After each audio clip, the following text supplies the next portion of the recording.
NieR Replicant is, on first glance, a rather generic game, at least as far as plot is concerned. It follows a boy named NieR, who embarks on a journey to save his sister Yona from a deadly disease called the Black Scroll. He must face frightening enemies called Shades along the way, and eventually Yona is kidnapped by the Shade leader, referred to in-game as Shadowlord. NieR must then venture to Shadowlord's castle so he can get Yona back and defeat Shadowlord. This is the general setup for countless stories which loosely follow Campbell's hero's journey, and for much of the first playthrough of the game it appears that NieR Replicant will follow suit. As the game progresses though, it quickly becomes apparent that this is a game with a lot to say.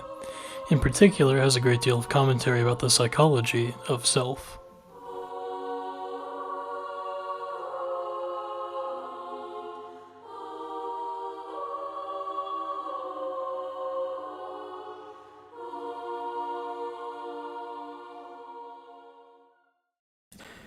There's a 5-year time skip in NieR Replicant, right after Yona is kidnapped by Shadowlord. After the time skip, NieR is more distant, hardened, and feels fewer emotions than he did before Yona was taken from him.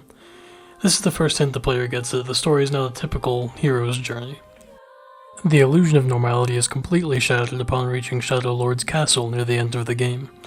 Now that you've gotten your spoiler warning, it's time to discuss the first bombshell reveal of NieR Replicant. NieR is not human, at least, not in the traditional sense. He is instead something called a replicant, which is essentially a shell that was created to help humanity survive a deadly disease called white chlorination syndrome. The idea of this operation, called Project Gestalt, was that scientists would separate human souls, which they called Gestalts, from their bodies, and then reinsert them into replicants when the disease had run its course. Unfortunately for them, the replicants gained sentience and a consciousness of their own. This left the Gestalts adrift with no body, and ultimately meant the failure of Project Gestalt. Those souls eventually transformed into the Shades NieR has been fighting throughout the game. The second bombshell follows naturally from this. Shadowlord is, in fact, the true NieR. He kidnapped Yona so that he could reconnect his sister's Gestalt to her replicant body. This is the first point at which the player is forced to confront their true role in the story. Are they doing the right thing in taking replicant Yona back? Does NieR really have any more claim to his sister than Shadowlord, who is also Yona's brother? This revelation sparks an identity crisis, both in the player and in NieR, that is prominent in the work of Erik Erikson, a developmental psychologist. Erikson set out different stages of development that occur throughout one's life. Of particular interest to this video is the adolescent stage, which is a struggle between identity and role confusion. According to Erikson, this is a critical developmental period in which a teenager must either find themselves or be lost without a clearly defined role.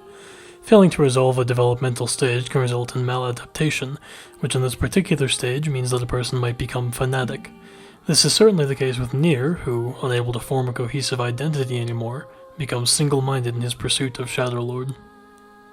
The reveal of the relationship between Gestalt and Replicant also mirrors another notable psychological theory, Carl Jung's shadow self.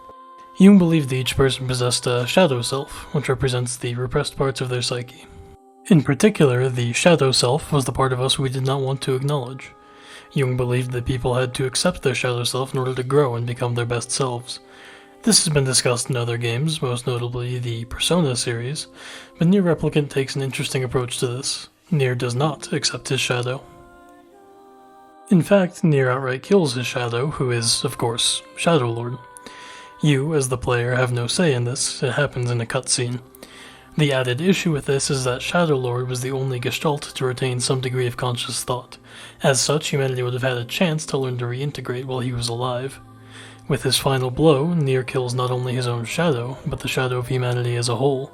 Nobody will be given the chance to accept their shadow ever again, and humanity is doomed to extinction.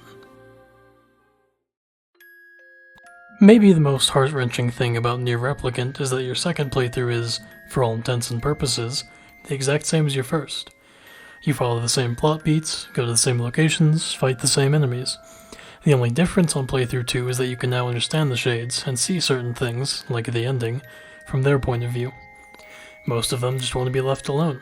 Many of them do not attack until provoked. Some of them, in a particularly devastating twist, are children, too young to understand what's happening as you cut them down.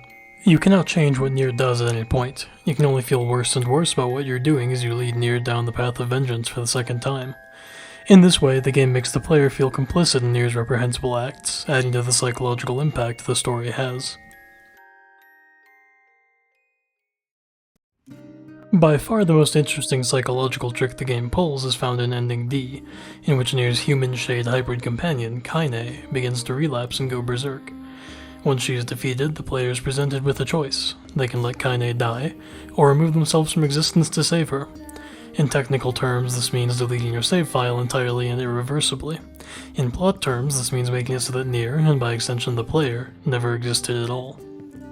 This sort of meta ending might be old hat by now, thanks in large part to Replicant's sequel, NieR Automata, which pulls a similar trick, but when the original game came out in 2010, this was groundbreaking. This is a game that asks you to remove any trace of evidence that you played it in order to save a character that isn't even real. Obviously, the game itself isn't real either, but the deletion of all data feels like a significant blow nonetheless. This is no longer just about NieR. The game may as well be speaking to you directly. Are you willing to give up everything to save Kaine? With this question, NieR Replicant closes the gap between player and character. It transforms a narrative decision into a personal one, asking you to erase yourself entirely so that Kaine can live again.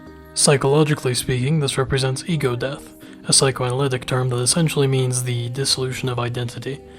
Ego death is often described as terrifying and yet liberating.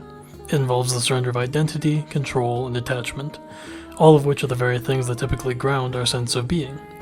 In NieR Replicant, this isn't purely metaphorical. You're erasing all evidence of your journey, your choices, and your narrative. You are, quite literally, allowing yourself in this world to vanish.